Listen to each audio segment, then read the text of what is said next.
এখানে আমি কিছু বলবো না, জাস্ট তোমরা অনুভব করো যে কেমন লাগছে এতদিন গরমের পর।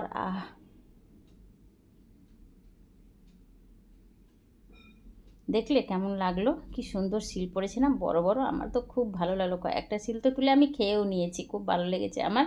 আর খুব চান করতে ভিজতে ইচ্ছে করছিল, কিন্তু যেহেতু গলায় একটুতেই ঠান্ডা লেগে যায় যে, সেটার কারণে ভেজা হলো না। এদিকে আমি চট করে চলে গেছি বাগানে। ভাবলাম যে অনেকগুলো হয়তো আম পড়ে হবে, গিয়ে দেখছি একটা আমও পড়েনি। তারপরে আমার চোখটা চলে গেল জামরুলে দেখা। দেখো বন্ধুরা, এরকম জামরুলকে তোমরা এর আগে দেখেছো? এটা কিন্তু লাল জামরুল, যখন পাকবে না একদম পুরো লাল হয়ে যাবে এর কালারটা। এর আগে এক গাছ করে ধরতো, জানি না কী কারণে এবারে কম ধরেছে। তোমরা যদি কেউ জানো এই ট্রিটমেন্ট, অবশ্যই আমাকে একটু কমেন্ট করে জানিও যে কী করলে আরও বেশি ধরবে এবং সুন্দর বড় বড় হবে।